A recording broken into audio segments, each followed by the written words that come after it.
ഈ സമ്മേളനത്തിൻ്റെ ആദരണീയനായ അധ്യക്ഷൻ, ഇരഞ്ഞൻകീഴിൽ ശാഖ MSFൻ്റെ പ്രസിഡന്റ് ഷെഫിൻ അഹമ്മദ് EK, ഈ പരിപാടിയുടെ സ്വാഗത പ്രാസംഗികൻ ശാഖ MSFൻ്റെ ജനറൽ സെക്രട്ടറി നസീഫ് അറക്കൽ, പരിപാടി ഉദ്ഘാടനം ചെയ്ത CK നജാഫ്, തൊട്ടു മുൻപ് ഇവിടുത്തെ വൈറ്റ് ഗാർഡ് ഓഫീസിൻ്റെ ഉദ്ഘാടന കർമ്മം നിർവഹിച്ച സംസ്ഥാന മുസ്ലിം ലീഗിൻ്റെ ഉപാധ്യക്ഷൻ ആദരണീയനായ നേതാവ് PK അബ്ദുള്ള സാഹിബ്, വേദിയിലുള്ള റാഷിദ്, പ്രിയപ്പെട്ട സലാം സാഹിബ്, ഷാവുൽ ഹമീദ്, പ്രിയങ്കരിയായ സക്കീന തെക്കയിൽ, പ്രിയപ്പെട്ട ഇസ്മായിൽ സാഹിബ്, നാസർ പുത്തലത്ത്, സമദ് അറക്കൽ, സഹദുദ്ദീൻ PK, മുബീൻ മുഹമ്മദ്, സൽമാൻ സാലിഹ് അടക്കം ഈ പരിപാടിയിൽ പങ്കെടുത്തുകൊണ്ടിരിക്കുന്ന മുസ്ലിം ലീഗിൻ്റെയും യൂത്ത് ലീഗിൻ്റെയും MSFൻ്റെയും ഒക്കെ നേതാക്കന്മാർ, ഈ സമ്മേളനം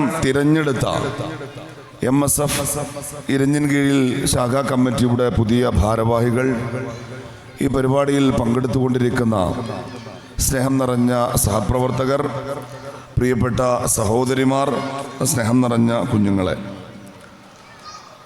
MSFൻ്റെ ഒരു ശാഖാ സമ്മേളനത്തിലാണ് പങ്കെടുക്കുന്നത് എന്ന് തോന്നുകയില്ലാത്ത ആവേശകരമായ ഒരന്തരീക്ഷത്തിലാണ് ഇവിടുത്തെ MSF സമ്മേളനം നടക്കുന്നത്. ഒരു ശാഖാ സമ്മേളനമാണ്, ഇവിടെ വരെ വരണം എന്ന് ബഹുമാനപ്പെട്ട PK പറഞ്ഞപ്പോൾ ഒരു ശാഖാ സമ്മേളനത്തിന് അത്രത്തോളം മെനക്കെട്ട് പോവേണ്ടതുണ്ടോ എന്നൊരു സംശയം തോന്നാതെ ഇരുന്നില്ല. ഞാനാണെങ്കിൽ എൻ്റെ പിതാവിന് അത്ര ഗൗരവമല്ലാത്ത, എന്നാൽ നിസ്സാരമായി തള്ളിക്കളയാൻ കഴിയാത്ത ഒരു സർജറി 3-4 ദിവസങ്ങൾക്ക് മുൻപ് നടന്നിരുന്നു. ഇന്നലെ മൂപ്പര് ഡിസ്ചാർജ് ആവും എന്നാണ് വിചാരിച്ചത്, പക്ഷെ ഇന്നലെ അത് ഉണ്ടായില്ല. ഇന്ന് അദ്ദേഹത്തിൻ്റെ ഡിസ്ചാർജ് തീരുമാനിച്ചപ്പോൾ ഇന്നലെ വിളിച്ചൊരു ഒഴിവ് ചോദിക്കണം എന്ന് ആഗ്രഹിച്ചതാണ്. പക്ഷേ ഇവിടെ വരെ വരണം എന്ന് പറഞ്ഞാൽ പിന്നെ ഒഴിവ് കഴിവ് പറയാൻ കഴിയാതെ, അല്ലെങ്കിൽ അങ്ങനെ ഒഴിവ് കഴിവ് പറയാതെ അനുസരിക്കേണ്ടുന്ന ഒരാദരവ്, ഒരു സ്ഥാനം ഞാൻ എല്ലാ കാലത്തും കൊടുത്തിട്ടുള്ള എൻ്റെ ബഹുമാന്യനായ നേതാവാണ് ഇവിടേക്ക് ക്ഷണിച്ചത് എന്നതുകൊണ്ട് ആ ഡിസ്ചാർജുമായി ബന്ധപ്പെട്ട കാര്യങ്ങളൊക്കെ വീട്ടിൽ ചില ആളുകളെ ചുമതലപ്പെടുത്തിയാണ് ഞാൻ പുറപ്പെട്ടു വന്നത്. പക്ഷേ ഈ സമ്മേളനം കാണുമ്പോൾ, ഇവിടുത്തെ ആവേശം കാണുമ്പോൾ, MSFൻ്റെ ഒരു സമ്മേളനം എന്നതിനും അപ്പുറത്ത് നാടിൻ്റെ ഉത്സവം കണക്കെ നിങ്ങൾ ഇത്രയും പേർ ഇവിടെ ഒഴുകിയെത്തിയത് കാണുമ്പോൾ ഇവിടേക്കുള്ള ഈ യാത്ര നഷ്ടമായിട്ടില്ല. ഈ സമ്മേളനത്തെ ആദരവോടെ ഞാൻ ആദ്യമായി അഭിവാദ്യം ചെയ്യുകയാണ്. നമ്മൾ ഈ സമ്മേളനത്തിൽ പ്രൗഢമായ 2-3 പ്രഭാഷണങ്ങൾ കേട്ട് കഴിഞ്ഞു. എൻ്റെ ഒരു ധൈര്യം ഇവിടെ ഇടയ്ക്ക് കേട്ട ഒരു അനൗൺസ്മെൻ്റാണ്. ഇവിടെ നിങ്ങളുടെ ഭക്ഷണം കൂടി ഏർപ്പാടാക്കിയിട്ടുണ്ട് എന്ന് പറയുമ്പോൾ ഇന്ന് മിക്കവാറും ഒട്ടുമിക്ക വീടുകളിലും വൈകിട്ട് ഭക്ഷണം ഉണ്ടാക്കിയിട്ടുണ്ടാവാൻ സാധ്യതയില്ല. അതുകൊണ്ട് ഒരല്പനേരമൊക്കെ ഞാൻ ഉപദ്രവിച്ചാലും നിങ്ങൾ എന്നെ കേൾക്കും എന്നൊരു ധൈര്യവും എനിക്കുണ്ട്. എന്നാൽ വല്ലാതെ നിങ്ങളുടെ ക്ഷമയെ പരീക്ഷിക്കാനും ഞാൻ ഉദ്ദേശിക്കുന്നില്ല. പക്ഷേ നമുക്കൊക്കെ അറിയാവുന്നതുപോലെ വളരെ ഗൗരവത്തിൽ നമ്മൾ രാഷ്ട്രീയം ചർച്ച ചെയ്യുകയും അതിനെക്കുറിച്ച് മനസ്സിലാക്കുകയും നമ്മൾ മനസ്സിലാക്കിയ കാര്യങ്ങൾ ഇവിടെ ഈ സമ്മേളനത്തിൽ അണിനിരന്നിട്ടുള്ള ഈ മുസ്ലിം ലീഗ് ഗ്രാമത്തിലെ ഇളം തലമുറക്കാരെ പഠിപ്പിക്കുകയും ചെയ്യേണ്ട ഒരു സാഹചര്യം നമ്മുടെ രാജ്യത്ത് രൂപപ്പെട്ടു വരുന്നുണ്ട്. ഉദ്ഘാടന പ്രസംഗത്തിലും അതിനുശേഷം റാഷിദ് സംസാരിച്ചപ്പോഴൊക്കെ വളരെ വിശദമായി അവരതിനെക്കുറിച്ചൊക്കെ സൂചിപ്പിക്കുകയും ചെയ്തു. ഇവിടെ MSFൻ്റെ ഒരു സമ്മേളനം നടക്കുമ്പോൾ നമ്മൾ ഇത്രയും പേർ ഇവിടെ ചേർന്നിരുന്ന് മുസ്ലിം ലീഗിന്റെ രാഷ്ട്രീയം സംസാരിക്കുമ്പോൾ നമ്മൾ ഈ കാലഘട്ടത്തിൽ ഒരു മുസ്ലിം ലീഗ് പ്രവർത്തകൻ എന്ന നിലക്ക് നമ്മുടെ രാഷ്ട്രീയ ദൗത്യത്തെ എങ്ങനെ അടയാളപ്പെടുത്തും എന്ന വലിയ ഒരു ചോദ്യമുണ്ട്. നമ്മുടെ രാഷ്ട്രീയം എന്താണ്? എല്ലാ പ്രസംഗങ്ങളിലും ഇങ്ങനെ ആവർത്തിച്ച് കേൾക്കുന്ന വണ്ണം ഈ രാജ്യത്ത് ഒരു മുസ്ലിം എന്ന ഐഡന്റിറ്റി ഉയർത്തിപ്പിടിച്ചുകൊണ്ട് ജീവിക്കുന്നവർ ഇത്ര ഭീകരമായ ഒരു വെല്ലുവിളി നമ്മൾ നേരിടുന്നുണ്ടോ? ഈ പറയുന്നതിലൊക്കെ അതിശയോക്തി കലരുന്നുണ്ടോ എന്ന പരിശോധന നമ്മൾ നടത്തിപ്പോവേണ്ടതാണ്. നമുക്കറിയാം, നമ്മൾ ജീവിക്കുന്ന ഈ രാജ്യത്തിന്റെ വർത്തമാനകാലത്തെ ഒരു സാഹചര്യം, ഒരുപക്ഷെ സ്വതന്ത്ര ഭാരതത്തിൽ ഈ രാജ്യത്തെ മുസ്ലിം സ്വത്വം ഉയർത്തിപ്പിടിക്കുന്ന മനുഷ്യരുടെ അവകാശങ്ങൾക്കു നേരെ പട്ടാപ്പകൽ ഏറ്റവും ഹീനമായ ഒരു കയ്യേറ്റം നടന്നതിന്റെ ഓർമ്മ ദിവസമാണ് ഇവിടുത്തെ ഈ MSFന്റെ സമ്മേളനം ചേരുന്നത്. ഒരുപക്ഷെ കഴിഞ്ഞ 34 വർഷക്കാലത്തെ രാജ്യത്തിന്റെ രാഷ്ട്രീയ സംവാദങ്ങൾക്കിടയിൽ ആ വിഷയം ആവർത്തിച്ച് ചർച്ച ചെയ്യപ്പെട്ട ഒരു വിഷയം എന്ന നിലക്ക് ഞാനതിന്റെ വിശദാംശങ്ങളിലേക്ക് പോകുന്നില്ല. പക്ഷെ ഇന്നത്തെ ദിവസം മുസ്ലിം ലീഗിന്റെ വേദിയിൽ നിന്ന് രാഷ്ട്രീയം സംസാരിക്കുമ്പോ ബാബറി മസ്ജിദ് എന്ന വാക്ക് നമുക്ക് പറയാതിരിക്കാൻ കഴിയില്ല. ബാബറി മസ്ജിദിനെ കുറിച്ച് 2024 ഡിസംബർ മാസം 6-ാം തീയതി ഈ സമ്മേളനത്തിൽ ഞാൻ സംസാരിക്കുന്നത് ആ പള്ളിയുടെ ആ തർക്കത്തിന്റെ അതിനെ തുടർന്നുണ്ടായ രാജ്യത്തുണ്ടായ കലാപങ്ങളുടെ ഒടുവിൽ ആ മസ്ജിദ് തകർക്കപ്പെട്ടത്, ഇപ്പോ ആ മസ്ജിദ് ഇരുന്ന പ്രദേശത്ത് രാജ്യത്തിന്റെ സുപ്രീം കോടതിയുടെ വിധിയുടെ അടിസ്ഥാനത്തിൽ ഒരു ക്ഷേത്രം ഉയർന്നത്. ഒറ്റ വാചകത്തിൽ അതിന്റെ ഒരു ചരിത്ര പ്രയാണം, അതിലേക്കൊന്നും ഞാൻ പോകുന്നില്ല. ബാബറി മസ്ജിദിന്റെ വിധി ഏതാണ്ട് 5 വർഷങ്ങൾക്ക് മുൻപ് യാഥാർത്ഥ്യമായപ്പോ 2019 ഇന്ത്യയിലെ ഏറ്റവും പരമോന്നത നീതിന്യായ കോടതി ആ കേസിന്റെ വിധി പറഞ്ഞപ്പോ ഈ രാജ്യത്തെ മതേതര ജനാധിപത്യ വിശ്വാസികൾ ആ വിധിയെ സ്വാഗതം ചെയ്യുന്ന ഒരു നിലപാട് സ്വീകരിച്ചു. ഇന്ത്യയിലെ മുസ്ലിം സംഘടനകൾ അടക്കം നിയമപരമായ ചില സാധ്യതകളെ കുറിച്ച് ആലോചിച്ചു എന്നതല്ലാതെ പൊതുവിൽ ആ വിധിയോട് വിയോജിക്കുന്ന, അതിന്റെ പേരിൽ സമരം ചെയ്യുന്ന ഒരു നിലപാട് സ്വീകരിച്ചിട്ടേ ഇല്ല. അതിനർത്ഥം ബാബരിയെ മറന്നു എന്നല്ല, ആ ചരിത്രത്തെ വഴിയിൽ ഉപേക്ഷിച്ചു എന്നല്ല, ആ സംഭവത്തോട് സമ്പൂർണമായും രാജിയായി എന്നുമല്ല.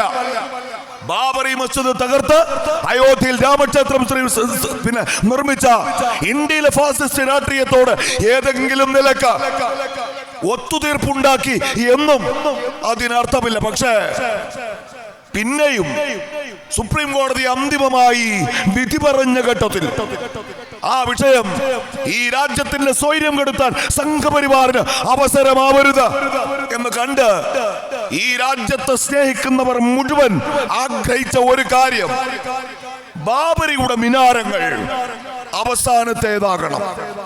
ഈ രാജ്യത്തെ ഒരു ഗ്രാമത്തിലും ഒരു കോണിൽ പോലും ഇനി ആരാധനാലയങ്ങളുടെ പേരിൽ രാജ്യത്തെ മനുഷ്യർ തമ്മിലടിക്കരുത്. ഇന്ത്യയിൽ ആരാധനാലയങ്ങളുടെ പേരിൽ കലാപങ്ങൾ ഉണ്ടാവരുത്. നിരപരാധികളുടെ നിലവിളി ഉയരുത്.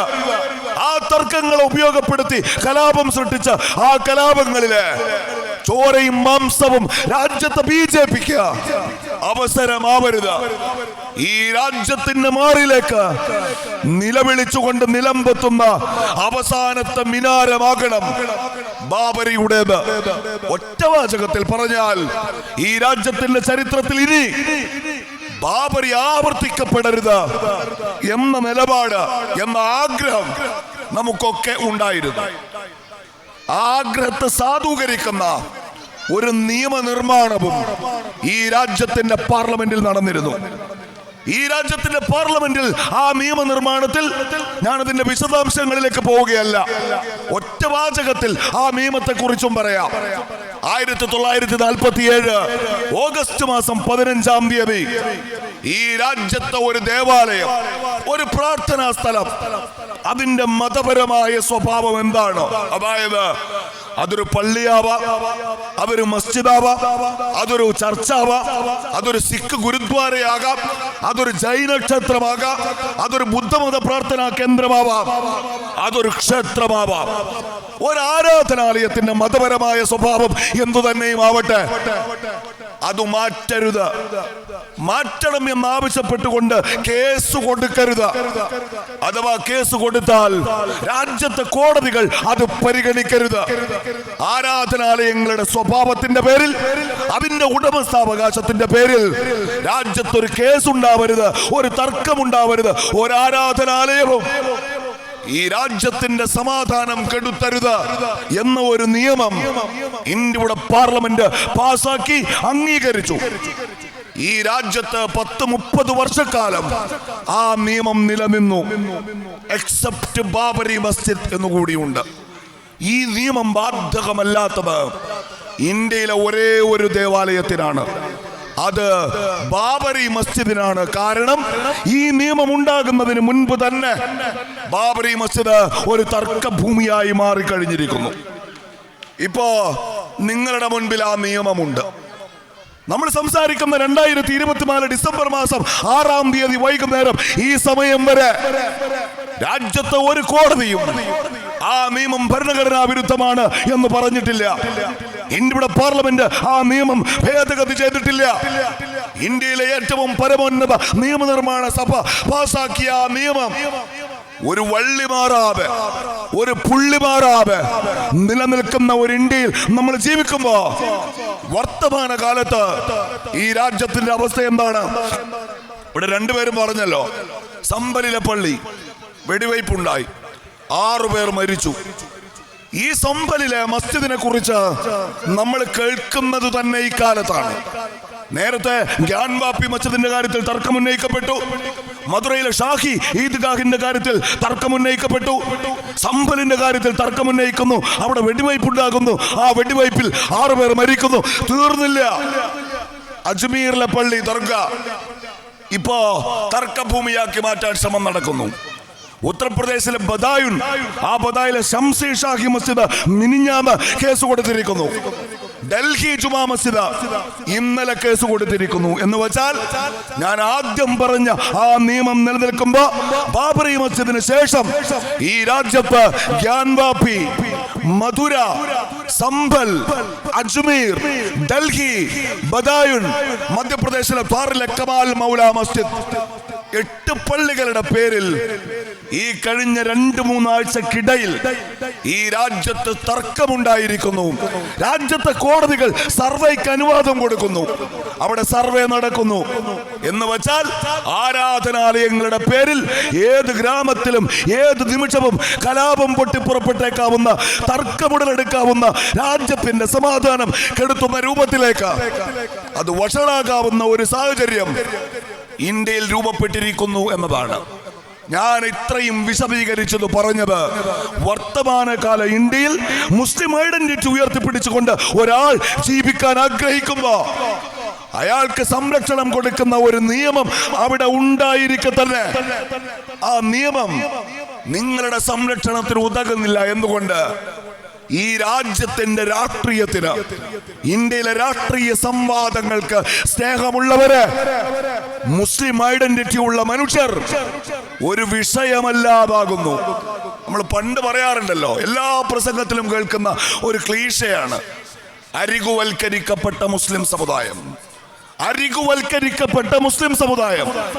ആ വാക്കിന്റെ അർത്ഥം ഒരുപക്ഷെ ഈ ഇരഞ്ഞൻ കീഴിൽ ഇത്ര പ്രതാപത്തോടെ ഈ സമുദായം തല ഉയർത്തിപ്പിടിച്ചു നിൽക്കുന്ന, അഭിമാനത്തോടെ ജീവിക്കുന്ന മലയാളക്കരയിലെ ഈ ഗ്രാമത്തിൽ ജനിച്ചു വളർന്ന നിങ്ങൾക്ക് എന്താണ് അരികുവൽക്കരണം, എന്താണ് മാറ്റി നിർത്തൽ എന്ന് അനുഭവിക്കാൻ ദൗർഭാഗ്യമുണ്ടായി കാണില്ല.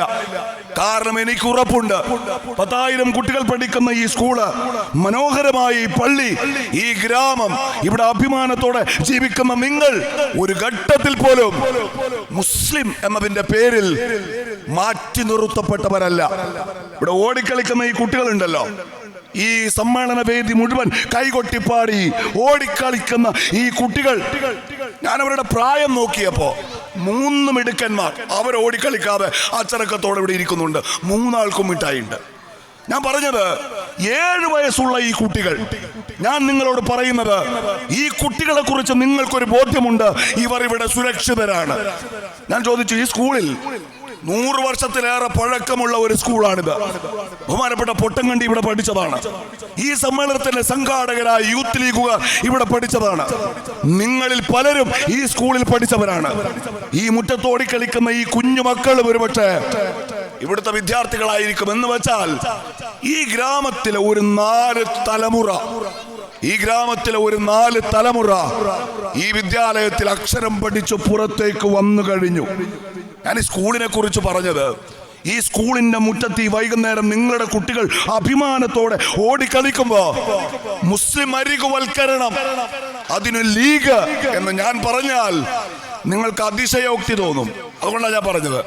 സ്നേഹമുള്ളവരെ, ഇപ്പൊ നടക്കുന്നത് അരികുവൽക്കരണം പോലുമല്ല, അതിനേക്കാൾ കടുത്ത ഗെറ്റോസൈസേഷനാണ്, ചേരിവൽക്കരണമാണ് എന്ന് നിങ്ങൾക്ക് ബോധ്യപ്പെടാൻ നിങ്ങൾ എൻ്റെ കൂടെ ഈ ഇരഞ്ഞിൻ കീഴിൽ നിന്ന് ഉത്തർപ്രദേശിലെ മുസഫർ നഗറിലേക്ക് വരണം. അവിടെ ഒരു സ്കൂളുണ്ട്, നേഹ പബ്ലിക് സ്കൂൾ എന്നാണ് അതിൻ്റെ പേര്. ആ സ്കൂളിൽ നിന്ന്, അവിടുത്തെ ഒരു ക്ലാസ് മുറിയിൽ നിന്ന് പുറത്തു വന്ന ഒരു വീഡിയോ വർഷങ്ങൾക്ക് മുൻപ്, കൃത്യമായി പറഞ്ഞാൽ 2-3 വർഷങ്ങൾക്ക് മുൻപ് നമ്മൾ കണ്ടു. ഒരു ക്ലാസ് മുറി, ആ ക്ലാസ് മുറിയിൽ തലകുമ്പിട്ടെഴുന്നേറ്റ് നിൽക്കുന്ന ഒരു വിദ്യാർത്ഥി, അവന്റെ മുൻപിൽ ആ ക്ലാസ് മുറിയിലെ എല്ലാ കുട്ടികളും നിരന്ന് നിൽക്കുന്നു. ആ കുട്ടികൾ വരിവരിയായി അടുത്തേക്ക് വരുന്നു. സ്വാഭാവികമായും ഇവിടെ നമ്മൾ കണ്ടല്ലോ, കലോത്സവത്തിൽ വിജയിച്ച കുട്ടികൾ, അവർക്ക് സമ്മാനം കൊടുത്തു. ഒരു മിടുക്കത്തി ഇവിടെ മനോഹരമായ പാട്ടുപാടി. ഞാനൊന്ന് പ്രസംഗം നിർത്തിയാൽ ആ കുട്ടികളുടെ കലാപരിപാടികൾ ഇവിടെ ഇനിയും അരങ്ങേറാനുണ്ട്. അങ്ങനെ ഒരു മത്സരത്തിൽ ജയിച്ചതിന് കൂട്ടുകാരെ കൊണ്ട് എഴുന്നേറ്റ് നിൽക്കുന്ന മിടുക്കനായ വിദ്യാർത്ഥിക്കിതാ സമ്മാനം കൊടുക്കാൻ പോകുന്നു എന്ന് നമുക്ക് ചിന്തിക്കാവുന്ന ആ ദൃശ്യം അവിടെ ആരംഭിക്കുകയാണ്.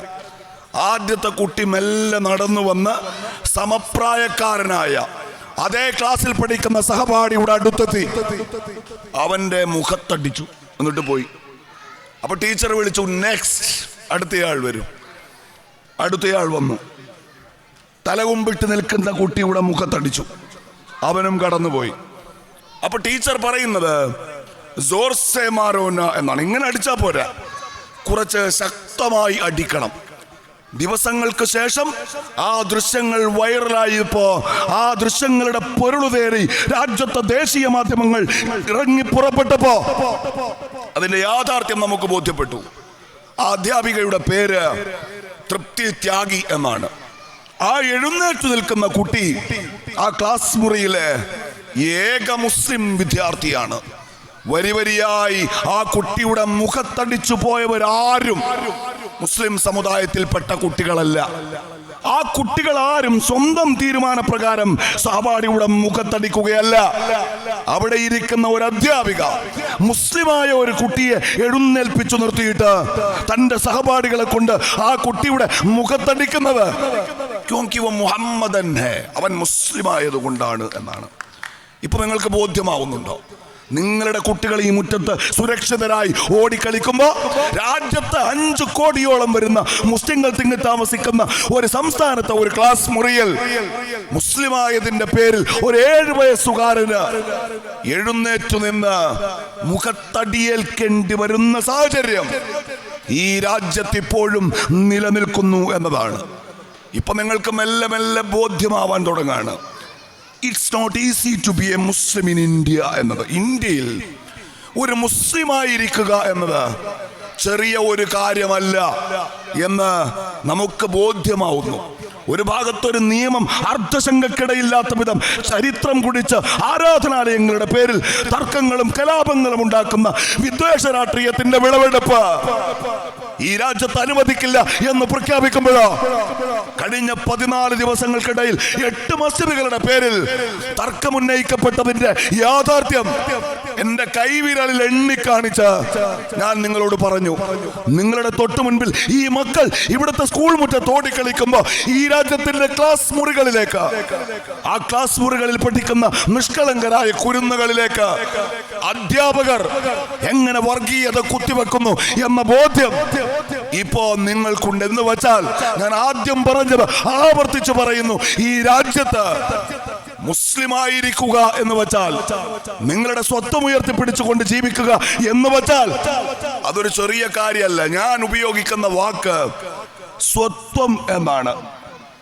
ഒരു മുസ്ലിം, അയാളൊരു വിശ്വാസിയല്ല, അയാൾക്ക് മുസ്ലിം എന്ന നിലയിൽ ക്രമീകരിക്കപ്പെട്ട ഒരു ജീവിതമില്ല. ഒരുപക്ഷെ അയാൾ നിരീശ്വരവാദിയായേക്കാം, സർവമത സത്യവാദിയായേക്കാം, ആചാരാനുഷ്ഠാനങ്ങളിൽ നിർബന്ധ ബുദ്ധിയില്ലാത്ത ഒരാളായിരിക്കാം. ഞാൻ നിങ്ങളോടൊരു ഉദാഹരണം പറയാം. ഒരു സിനിമാ താരം, ചിലപ്പോൾ നിങ്ങൾ അറിയാൻ സാധ്യതയില്ല, എന്നാൽ നിങ്ങളിൽ ചിലർക്ക് അറിയാതിരിക്കാനും സാധ്യതയില്ല, എനിക്കറിയില്ല. ആ സിനിമാ താരത്തിന്റെ പേര് സെയ്ഫ് അലി ഖാൻ എന്നാണ്. അദ്ദേഹത്തിന്റെ ഭാര്യയെയും നിങ്ങൾ അറിയുമോ എന്ന് എനിക്കറിയില്ല. പ്രശസ്തയായ ഒരു നടിയാണ്. അവരുടെ പേര് കരീന കപൂർ എന്നാണ്. അപ്പോൾ സെയ്ഫ് അലി ഖാനും കരീന കപൂറും അവർക്കൊരു കുട്ടി ഉണ്ടാവുന്നു. ആ കുട്ടിക്ക് അവർ പേരിടുന്നത് തൈമൂർ എന്നാണ്. ഞാൻ ഇത്രയും ഫാക്ട്സ് നിങ്ങളുടെ മുന്നിൽ പറഞ്ഞത് മതപരമായ ഒരു ജീവിതം നയിക്കാത്ത, വേണമെങ്കിൽ ഈ രാജ്യത്തെ സംഘപരിവാറുകാർക്ക് ഒരു വിദ്വേഷവും തോന്നേണ്ടതില്ലാത്ത, മതരഹിതമായ മതേതരമായ ജീവിതം നയിക്കുന്ന, പ്രത്യക്ഷത്തിൽ തന്നെ അൾട്രാ സെക്കുലർ എന്ന് വിളിക്കാൻ കഴിയുന്ന ഒരു കുടുംബം, ആ കുടുംബത്തിൽ ജനിക്കുന്ന ഒരു ചോരക്കുഞ്ഞ്.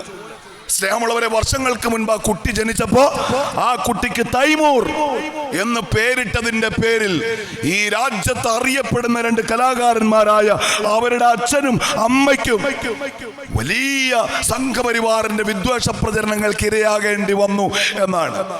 ഒടുവിൽ ആ കുട്ടിയുടെ പിതാവിന് നിങ്ങൾ ഈ ചോരക്കുഞ്ഞിനെ വെറുതെ വിടൂ എന്ന് പറയേണ്ടി വന്നു. നമ്മളിപ്പോ യുക്തിവാദികൾ, ഞാനിവിടെ പറഞ്ഞപ്പോ ഇവിടെ ആളുകൾ പറഞ്ഞത്, ഈ പ്രദേശം നല്ല വിദ്യാഭ്യാസമുള്ള ആളുകൾ താമസിക്കുന്ന, ഒരുപക്ഷെ ഇന്റലക്ച്വലായ എന്ന് വെച്ചാൽ നല്ല വായനയും ധാരണയും ഒക്കെ ആളുകളുടെ ഒരു പ്രദേശമാണ്. നമ്മളിപ്പോൾ കാണുന്നുണ്ടല്ലോ, ഈ യുക്തിവാദികളും മതവിശ്വാസികളും തമ്മിൽ വലിയൊരു സംവാദം നടക്കുന്നുണ്ട്. ആ സംവാദം ഞാൻ ശ്രദ്ധിക്കാറേയില്ല. കാരണം ഞാൻ നേരത്തെ യുക്തിവാദി അല്ലെങ്കിലും ഭൗതികവാദിയായിരുന്ന ഒരാളാണ്. പക്ഷെ ഞാൻ ഒരു ഘട്ടത്തിൽ ഒരു സംവാദം ശ്രദ്ധിച്ചു. എന്താ സംവാദത്തിന്റെ പ്രത്യേകത എന്നറിയോ നിങ്ങൾക്ക്? ആ സംവാദത്തിന്റെ പ്രത്യേകത അത് യുക്തിവാദികൾ തമ്മിലാണ്. രവിചന്ദ്രൻ വിഭാഗവും ജബ്ര വിഭാഗവും തമ്മിൽ ഒരു തർക്കം നടക്കുകയാണ്. ആ തർക്കത്തിന്റെ വിശദാംശങ്ങളിലേക്കൊന്നും ഞാൻ പോകുന്നില്ല.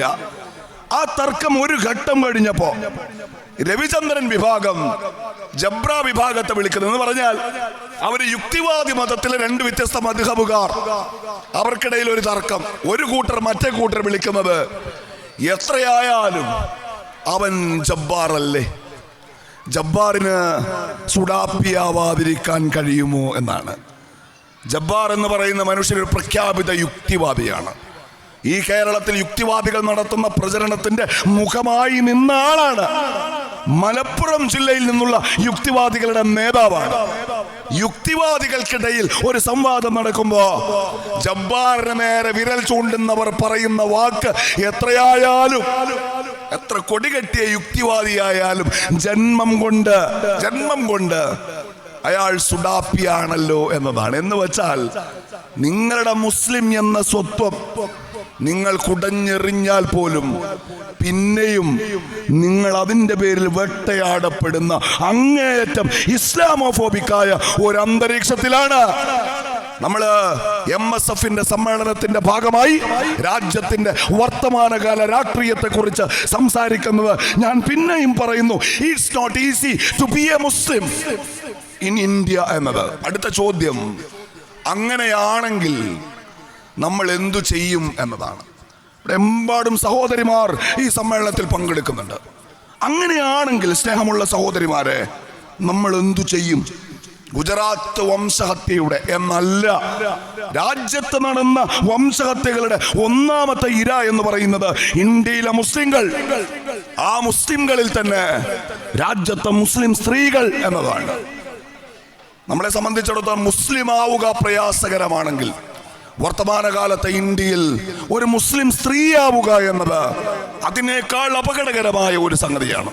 വർഷങ്ങൾക്ക് മുൻപ് ബുള്ളി ഡീൽസ് എന്ന പേരിൽ ഒരു ആപ്പ്, ആപ്പിൽ അപ്ലോഡ് ചെയ്യപ്പെട്ട ഇന്ത്യയിലെ 100ഓളം വരുന്ന മാധ്യമ പ്രവർത്തകരായ, ആക്ടിവിസ്റ്റുകളായ, പോലീസ് ഓഫീസർമാരായ, സിവിൽ സർവീസ് രംഗത്ത് പ്രവർത്തിക്കുന്ന 100 സ്ത്രീകൾ. ആ 100 സ്ത്രീകളുടെ പട്ടിക, അവരുടെ ഫോട്ടോ ഒരു ആപ്പിൽ അപ്ലോഡ് ചെയ്യപ്പെട്ടിരിക്കുന്നു. തീർന്നില്ല. ആ 100 സ്ത്രീകളുടെയും പേര് വായിക്കുമ്പോൾ ആ 100 പേരും മുസ്ലിംകളാണ്. ഏറ്റവും അറയ്ക്കുന്ന ഒരു കാര്യം, ആ 100 പേരുടെയും ചിത്രത്തിനു താഴെ ആ ഓൺലൈൻ ആപ്പിൽ അവർക്കൊരു വില തീരുമാനിച്ചിരിക്കുന്നു എന്നതാണ്. എന്ന് വെച്ചാൽ, സ്നേഹമുള്ള സഹോദരിമാരെ, നവസമൂഹ മാധ്യമങ്ങളിലെ ചിത്രങ്ങൾ ചോർത്തിയെടുത്ത് ഈ 100 പേരുടെയും ചിത്രം ഡിസ്പ്ലേ ചെയ്ത് പച്ചത്തെറി അർത്ഥം വരുന്ന ഒരു ഓൺലൈൻ വേദി ഉണ്ടാക്കി അവിടെ ആ 100 സ്ത്രീകളെ വഴിവാണിഭത്തിന് വച്ചിരിക്കുന്നു എന്നതാണ്. പച്ചക്ക് ചന്തയിൽ വിൽക്കാൻ വെച്ചതുപോലെ മുസ്ലിം സ്ത്രീകളെ വിൽപ്പനയ്ക്ക് വെച്ചത് മധ്യപ്രദേശിലെ ഇൻഡോറിൽ നിന്നുള്ള ഒരു ചെറുപ്പക്കാരനാണ്. അവനെ പോലീസ് അറസ്റ്റ് ചെയ്തു.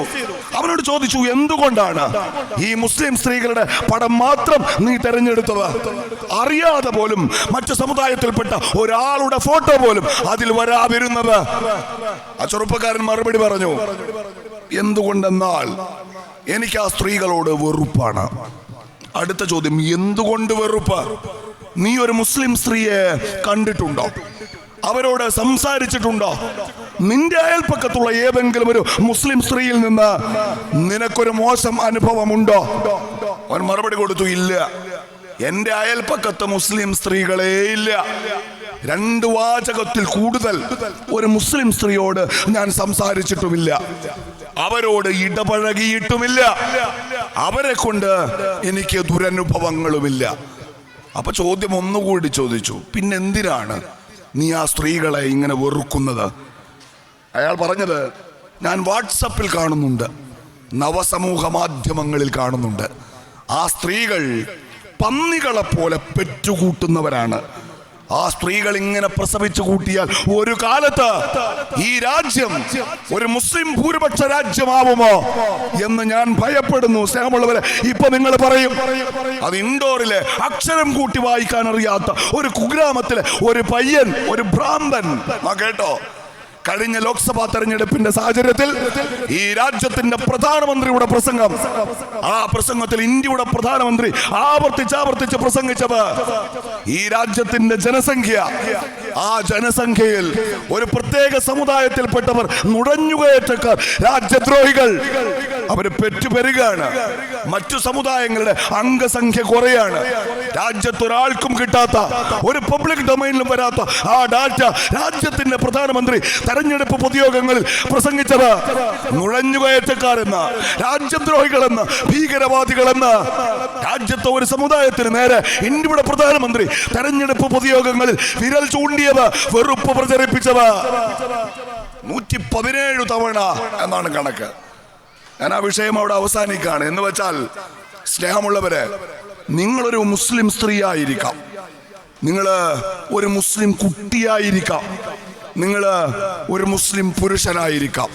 ക്ലാസ് മുറിയിലായിരിക്കുമ്പോ, തെരുവിലായിരിക്കുമ്പോ, രാജ്യത്തിന്റെ പാർലമെന്റിനകത്തിരിക്കുമ്പോ, എവിടെയും മുസ്ലിം ഐഡന്റിറ്റിയുടെ പേരിൽ ആക്രമിക്കപ്പെടാവുന്ന ഒരു സാഹചര്യം ഇപ്പോ നിങ്ങളുടെ മുന്നിലൂടെ. ഇവിടെ നിങ്ങൾ അഭിമാനത്തോടെ പറഞ്ഞല്ലോ, ഞങ്ങളുടെ MSF-ന് ഞങ്ങളുടെ ഈ ഗ്രാമത്തിൽ 907 അംഗങ്ങളുണ്ട്.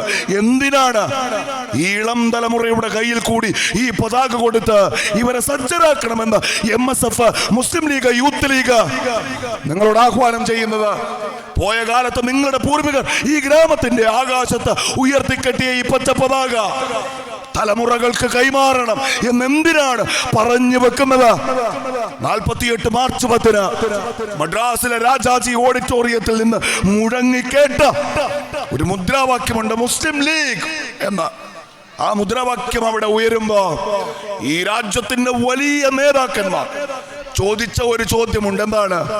ഈ പതാക, ഇത് രാജ്യത്തെ വിഭജിച്ച പതാകയാണ്.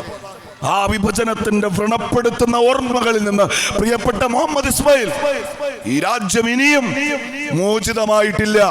ഈ രാജ്യത്തെ വിഭജിച്ച ഈ പതാക ഈ രാജ്യത്തിന്റെ തെരുവുകളിൽ കലാപം കത്തിപ്പടർന്ന ഈ കാലത്ത് താങ്കൾ ഉയർത്തിയാൽ അത് താങ്കളുടെ സമുദായത്തിന് ഗുണകരമാവില്ല, ഈ രാജ്യത്തിന് ഗുണകരമാവില്ല. അതുകൊണ്ട് എന്തു വേണം? ഈ കൊടി താഴ്ത്തണം. ആ മുദ്രാവാക്യം താങ്കൾ വിഴുങ്ങിക്കളയണം. മുസ്ലിം എന്ന ഐഡന്റിറ്റി ഉയർത്തിപ്പിടിച്ച ഒരു രാഷ്ട്രീയ പാർട്ടി ഇന്ത്യയിൽ ഇനി അസാധ്യമാണ്. ആ പാർട്ടിയുടെ ഭാഗമായി നിങ്ങൾ നിന്നാൽ ഒരു പഞ്ചായത്ത് മെമ്പറെ പോലും സൃഷ്ടിക്കാൻ കഴിയാതെ ചരിത്രത്തിലെ പരാജയപ്പെട്ട ഒരു പരീക്ഷണമായി മുസ്ലിം ലീഗ് അവസാനിച്ചു പോകും എന്ന് പറഞ്ഞപ്പോ ഖായിദ മില്ലത്ത് കൊടുത്ത ഒരു മറുപടി ഉണ്ട്. നിങ്ങളുടെ കുട്ടികൾ പഠിക്കുന്ന ക്ലാസ് മുറികൾ മുതൽ രാജ്യത്തിന്റെ പാർലമെന്റ് വരെ ഈ രാജ്യത്തിന്റെ മുക്കുമൂലകൾ വെറുപ്പ് കൊണ്ട് നിറച്ച് മനുഷ്യരെ തമ്മിലടിപ്പിച്ച് ഈ രാജ്യത്തെ കീഴ്പ്പെടുത്താൻ RSS ശ്രമിക്കുന്ന ഈ വർത്തമാനകാലം നിങ്ങളുടെ മുന്നിലുണ്ട്. 7.5 പതിറ്റാണ്ടുകൾക്കപ്പുറത്ത് മദ്രാസിലെ രാജാജി ഓഡിറ്റോറിയത്തിന്റെ മുൻപിൽ നിന്ന് മഹാനായ ഖായിദ മില്ലത്ത് കാണുകയാണ്. മഹാനായ മനുഷ്യന്റെ കാഴ്ച, ദീർഘദർശിത്വം, പതിറ്റാണ്ടുകൾക്കപ്പുറത്തേക്ക് കാലം എന്നാണല്ലോ. സ്നേഹമുള്ള MSFന്റെ കുട്ടികളെ, എന്റെ പുറകിൽ ഈ ബാനറിൽ നിങ്ങൾ ഈ സമ്മേളനത്തിന് പേര് കൊടുത്തത് കാലം. ഒരു മനുഷ്യന്റെ കാഴ്ച കാലങ്ങൾക്കപ്പുറത്തേക്ക് പോവാണ്. ആ കാലത്തല്ല, ആ നിമിഷമല്ല, അന്ന് അസ്തമിച്ച് അവസാനിക്കുന്ന ആ ദിവസമല്ല, ആ വർഷമല്ല, പതിറ്റാണ്ടുകൾക്കപ്പുറത്ത് ഈ രാജ്യത്തൊരു കാലം വരും. അന്ന് it will not be easy to be a Muslim. ഇന്ത്യയിൽ ഒരു മുസ്ലിമായിരിക്കുക എന്നത് അപകടകരമാവുന്ന, സാഹസമാകുന്ന, നിങ്ങളുടെ സ്വത്വത്തിന്റെ ആവിഷ്കാരങ്ങളുടെ പേരിൽ നിങ്ങൾ വേട്ടയാടപ്പെടുന്ന ഒരു കാലം വരാനിരിക്കുന്നു. ആ കാലത്തേക്ക് ഒരു കരുതി വയ്പ്പാണ് ഈ പതാക. അന്ന് വിളിക്കാൻ ഒരു മുദ്രാവാക്യമാണിത്, അന്ന് തണലാവാൻ ഒരു കൊടിയാണിത്. ആ കാലം വന്നിരിക്കുന്നു. പ്രിയപ്പെട്ടവരെ, നമ്മളിവിടെ ഈ ഇളം തലമുറയുടെ കൈകളിൽ കൂടി ഈ മെമ്പർഷിപ്പും ഈ പതാകയും വെച്ചു കൊടുത്തിട്ട് ആവേശത്തോടെ പ്രഖ്യാപിക്കാണ്, ഞങ്ങളുടെ സ്വത്വം, അതിന്റെ ആവിഷ്കാരങ്ങൾ, ഞങ്ങളുടെ ആചാരങ്ങൾ, ഞങ്ങളുടെ അനുഷ്ഠാനങ്ങൾ അതനുഷ്ഠിക്കാൻ ഈ രാജ്യത്തിന്റെ ഭരണഘടന ഞങ്ങൾക്ക് വകവച്ചു തന്നിട്ടുള്ള അവകാശങ്ങൾ, ആ അവകാശങ്ങൾക്കപ്പുറത്ത് ഇന്ത്യയുടെ ഭരണഘടന വിഭാവനം ചെയ്യാത്ത ഒരവകാശവും രാജ്യത്തെ മുസ്ലിം സമുദായത്തിന് വേണ്ട. ഈ രാജ്യത്തിന്റെ ഭരണഘടന അനുവദിച്ച ഏതെങ്കിലും ഒരു അവകാശത്തിൽ കൈയിട്ട് വരാമെന്ന് രാജ്യത്ത് ഏതെങ്കിലും ഒരു RSSകാരൻ വിചാരിക്കുന്നുവെങ്കിൽ അവന്റെ ഒന്നും മുന്നിൽ മുട്ടുപിറക്കാതെ, നട്ടല് വിളക്കാതെ, അഭിമാനത്തോടെ ഞങ്ങളിവിടെ ജീവിക്കും. ഈ മണ്ണിൽ മരിച്ചു വീഴും, ഈ മണ്ണിൽ ലയിച്ചു ചേരും എന്ന ധീരമായ പ്രഖ്യാപനത്തെ നിങ്ങൾ 4 അക്ഷരത്തിലേക്ക് ചുരുക്കി എഴുതുമ്പോഴാണ് ഇന്ത്യൻ യൂണിയൻ മുസ്ലിം ലീഗ് എന്ന രാഷ്ട്രീയ പാർട്ടി ഉണ്ടാകുന്നത്. സമാനമായ രൂപത്തിൽ ഇപ്പോഴത്തെ കേരളത്തിൽ, ഞാൻ പറയുന്നത് നിങ്ങളുടെ ഇരഞ്ഞിങ്കീഴിനെ കുറിച്ചല്ല, കേരളത്തെ കുറിച്ച് പൊതുവാണ്. കേരളത്തിലും it's becoming difficult to be a Muslim എന്നതാണ്. കേരളത്തിൻ്റെ ഇപ്പോഴത്തെ ഒരു രാഷ്ട്രീയ സാഹചര്യം എന്ത് എന്ന് ചോദിച്ചാൽ, കേരളത്തിലും മുസ്ലിമായിരിക്കുക എന്നത്, അതല്ലെങ്കിൽ നിങ്ങളുടെ ഐഡന്റിറ്റി ഉയർത്തിപ്പിടിച്ചുകൊണ്ട് ജീവിക്കുക എന്നത് അത്ര എളുപ്പമല്ലാത്ത, സുഖകരമല്ലാത്ത ഒന്നായി മാറിയിരിക്കുന്നു. ഈ വഖഫ് എന്ന് പറയുന്നത്, ഞാനതിൻ്റെ പേരേ പറയുന്നില്ല, ഇവർ ഈ ഭൂമി പിടിച്ചെടുക്കുന്ന ഏർപ്പാട്, അത് ഒരു കിരാതമാണ്. ചെവിയിൽ നുള്ളിക്കോ, ഞങ്ങളൊന്ന് വന്നോട്ടെ, നിങ്ങളുടെ ആ കിരാതത്തിന്റെ തണ്ടല് ഞങ്ങൾ ഊരിയെടുക്കും. ഞാൻ ഈ പറഞ്ഞ വാക്ക് ഒരുപക്ഷെ ഞാൻ ആദ്യം സൂചിപ്പിച്ചതുപോലെ വഖഫ് സ്വത്തുക്കൾ ഉണ്ടാക്കാൻ, അത് സംരക്ഷിക്കാൻ, അത് നടത്താൻ, സമുദായത്തിന്റെ താല്പര്യത്തിന് വേണ്ടി അത് ഉപയോഗിക്കാൻ രാജ്യത്തിന്റെ ഭരണഘടന മുസ്ലിം സമുദായത്തിന് അനുവദിച്ചു കൊടുത്ത അവകാശം അതവിടെ നിൽക്കെ തന്നെ ഒരാൾ, ഒരു മന്ത്രി ഇന്ത്യയിൽ പ്രസംഗിക്കാൻ ഇതൊരു കിരാതമാണ്, ഇത് ഞങ്ങൾ ഇന്നത്തോടെ അവസാനിപ്പിക്കും. അപ്പൊ നിങ്ങളുടെ അടുത്ത ചോദ്യം, അല്ല ഷിബു സാഹിബേ, ഈ പ്രസംഗം എവിടെയാണ്? മധ്യപ്രദേശിലാണോ? ഉത്തർപ്രദേശിലാണോ? രാജസ്ഥാനിലാണോ? സ്നേഹമുള്ളവരെ, അല്ല. നിങ്ങൾ ഇവിടുന്ന് ഈ ചുരം കടന്നൊന്ന് ചെന്നാൽ, പാൽച്ചുരം കയറി ചെല്ലുമ്പോൾ ഒരു നാടുണ്ട്. ആ നാടിൻ്റെ പേര് വയനാട് എന്നാണ്. ആ വയനാട്ടിലെ കമ്പളക്കാട്ട് ഏതാണ്ട് 3 ആഴ്ചകൾക്ക് മുൻപ് ഈ കേരളത്തിൽ നിന്നും തെരഞ്ഞെടുപ്പിൽ വിജയിച്ച് രാജ്യത്തിന്റെ കേന്ദ്ര സഹമന്ത്രിയായ സുരേഷ് ഗോപിയുടെ വാക്കുകളാണ് ഞാൻ പറഞ്ഞു വച്ചത്. വഖഫ് അതൊരു കിരാതമാണ്, അതിന്റെ തണ്ടൽ ഇങ്ങോട്ട് ഊരിയെടുക്കുമെന്നാണ്. ആദ്യം സുരേഷ് ഗോപിക്കുള്ള മറുപടി കയ്യോടെ വിളിച്ചോളൂ. വഖഫ് കിരാതമല്ല, അതാരുടെയും ഔദാര്യവുമല്ല. കാണുന്ന പള്ളിയടക്കം, ഈ സ്കൂളുകളടക്കം, ഈ യതീംഖാനകളടക്കം വരാനിരിക്കുന്ന ഒരു കാലത്തെ പട്ടിണിയിലേക്ക്, വരാനിരിക്കുന്ന ഒരു കാലത്തെ അനാഥത്വത്തിലേക്ക്, അന്യന്റെ മുതൽ ഒരു രൂപ തട്ടിയെടുക്കാതെ ഈ നാട്ടിലെ ഞങ്ങളുടെ പൂർവികർ ഞങ്ങൾക്ക് വേണ്ടി കരുതി വെച്ചതാണ്.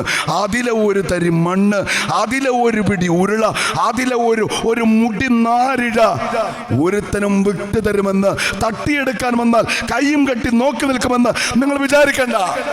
വഖഫിന്റെ തണ്ടലില് പോയിട്ട് അതിന്റെ നേരെ ഒരു കൈ ഉയർത്താൻ ഇവിടുത്തെ RSSന്, ഇവിടുത്തെ സംഘപരിവാറിന് ഒരു കാലത്തും ധൈര്യം വരില്ല. ഇതാദ്യം കുറിച്ച് വച്ചോ. ഇനി ഇങ്ങനെ ഒരാൾ പ്രസംഗിച്ചാൽ എന്തു വേണം? പരാതി കിട്ടിയാൽ കേസെടുക്കണം, കേസെടുത്തിട്ട് വിളിച്ചു വരുത്തണം. ഈ കേരളം ഇത് മനുഷ്യർ സമാധാനത്തോടെ ജീവിക്കുന്ന ഇടാണ്. ഇവിടെ വർഗീയതയില്ല, ഇവിടെ കലാപങ്ങളില്ല. ഹിന്ദുവും മുസ്ലിമും ക്രിസ്ത്യാനിയും ഈ കേരളത്തിന്റെ തെരുവുകളിൽ തമ്മിലടിക്കാറില്ല. അങ്ങനെ തമ്മിലടിക്കാൻ അവസരം കൊടുക്കില്ല എന്നത് കേരളത്തിന്റെ നയമാണ്. അറസ്റ്റ് ചെയ്യണം, ചോദ്യം ചോദിക്കണം. പരാതി ഉണ്ടായിരിക്കെ ഇതിൽ കേസെടുക്കാൻ വകുപ്പില്ല എന്ന് കേരള പോലീസ് തീരുമാനിച്ചു കഴിഞ്ഞു. ഇമ്മട്ടിൽ വിദ്വേഷ പ്രസംഗം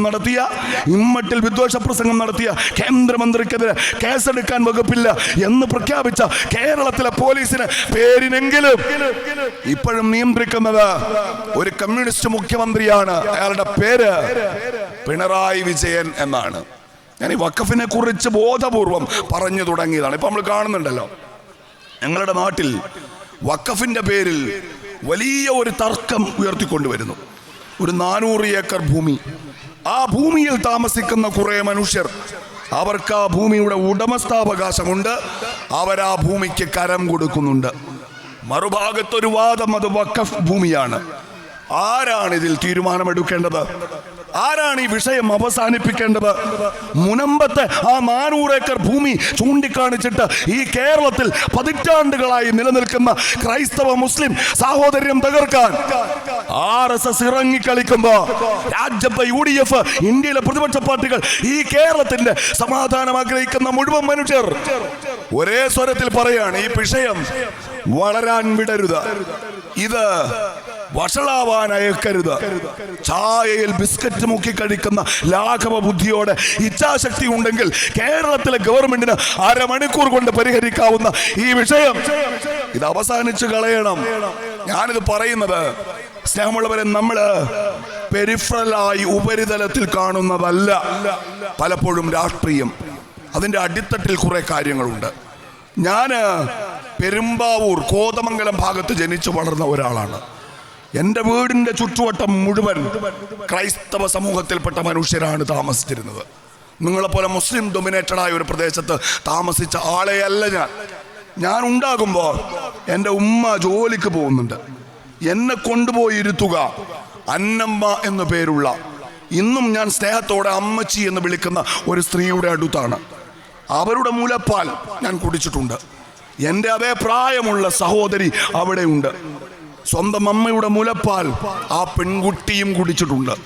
ആ പെൺകുട്ടിക്കും എനിക്കും ഇപ്പോൾ ഒരേ വയസ്സാണ് എന്ന് വച്ചാൽ മുലകുടി ബന്ധത്തിന്റെ പേരിൽ അവൾ എനിക്ക് കൂടപ്പിറപ്പാണ്. ഈ ഒരു സൗഹൃദം ഇത് കേരളത്തിൽ ഉണ്ടാക്കിയ മാറ്റം ചെറുതല്ല. കേരളത്തിലെ മുസ്ലിമും ഇവിടുത്തെ ക്രിസ്ത്യാനിയും ഇവിടുത്തെ ഹിന്ദുവും കൂടപ്പിറപ്പുകളെ പോലെ ജീവിച്ചപ്പോ, ഇവിടെ കലാപം ഉണ്ടാകാതിരുന്നപ്പോ, ഇവിടെ വെറുപ്പില്ലാതിരുന്നപ്പോ 100 പേർക്കും സാക്ഷരതയുണ്ടായി. അഭിമാനത്തോടെ ജീവിക്കാൻ കഴിയുന്നു. പട്ടിണിയില്ല, ദാരിദ്ര്യമില്ല, ചികിത്സിക്കാൻ ആശുപത്രിയുണ്ട്, പഠിക്കാൻ സ്കൂളുണ്ട്, പിന്നെയും പഠിക്കാൻ കോളേജുണ്ട്. അഭിമാനത്തോടെ ജാതിമത ഭേദമന്യേ ഇന്ത്യയിൽ മറ്റെവിടെ എന്നതിനേക്കാൾ ഈ മലയാളക്കരയിൽ മനുഷ്യർ ജീവിക്കുന്നത് നമ്മൾ കാണുകയാണ്. അതിനെ പൊളിക്കാൻ ഇറങ്ങി RSS. ആദ്യം ന്യൂനപക്ഷങ്ങൾക്കെതിരെ പൊതുവായി തിരിഞ്ഞു. ന്യൂനപക്ഷ സമുദായത്തിനെതിരെ കേരളത്തിൽ വിദ്വേഷ പരാമർശങ്ങൾ നടത്തി വെറുപ്പിന്റെ രാഷ്ട്രീയം ഉയർത്തിക്കൊണ്ടുവരാൻ ശ്രമിച്ചു. കേരളം ഒറ്റക്കെട്ടായി പ്രതിരോധിച്ചു. ഇവിടുത്തെ മുസ്ലിം, ഇവിടുത്തെ ക്രിസ്ത്യാനി, ഈ രാജ്യത്തെ ബഹുഭൂരിപക്ഷം വരുന്ന ഹിന്ദു സമുദായത്തിൽപ്പെട്ട നമ്മുടെ സഹോദരങ്ങൾ നമ്മൾ ഒറ്റക്കെട്ട്, അവരൊരു ഭാഗത്ത്. അപ്പോൾ എന്ത് വേണം? ഒന്നുകൂടി ഭിന്നിപ്പിക്കണം. ഈ രാജ്യത്ത് ഞാൻ അതിനാണ് എൻ്റെ വ്യക്തിപരമായ ഒരനുഭവം ചൂണ്ടിക്കാണിച്ച് നിങ്ങളോട് പറഞ്ഞത്. പതിറ്റാണ്ടുകളുടെ ഇഴയെടുപ്പമുള്ള, വിശേഷിച്ച് മധ്യ തിരുവിതാംകൂറിലും കൊച്ചിയിലും തെക്കൻ തിരുവിതാംകൂറിലും നിലനിൽക്കുന്ന ആ സാഹോദര്യം, സൗഹൃദം, അത് തകർക്കാൻ അവരിറങ്ങി പുറപ്പെട്ടു. അതിന്റെ ഭാഗമായി അവർ തിരഞ്ഞെടുത്തതാണ് ആ പ്രദേശം വഖഫ് എന്ന് വച്ചാൽ മാപ്പിളമാർ നിങ്ങളുടെ ഭൂമി തട്ടിയെടുക്കുന്ന ഒരേർപ്പാടാണ്. ആ ഏർപ്പാട് അനുവദിച്ചു കൊടുത്താൽ ഇന്ത്യയുടെ പ്രധാനമന്ത്രി പ്രസംഗിച്ചതുപോലെ ആദ്യം നിങ്ങളുടെ ഭൂമി, ഒടുവിൽ നിങ്ങളുടെ അമ്മമാരുടെ കഴുത്തിലെ കെട്ടുതാരി, അതുവരെ പൊട്ടിച്ചെടുക്കാൻ മടിയില്ലാത്ത കൊള്ളക്കാരുടെ സംഘമാണ് ഇവിടെ ഭരിക്കുന്നത്. ഞാൻ ആദ്യം പറയുന്ന പോലെ നിങ്ങളോട് ആവർത്തിക്കുക, അതിശയോക്തി ഒട്ടുമില്ല കേട്ടോ. ഞാൻ ഈ മിനിഞ്ഞാന്ന് ഒരു ചാനൽ ചർച്ചയിൽ പങ്കെടുത്തു. ആ ചാനൽ ചർച്ചയിൽ പങ്കെടുക്കുമ്പോൾ എൻ്റെ പേര് നിങ്ങൾക്കറിയാലോ, ഷിബു മീരാൻ എന്നാണ്.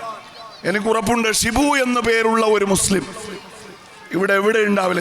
ഞാൻ ജനിച്ച നാടിൻ്റെ പശ്ചാത്തലം പറഞ്ഞത്.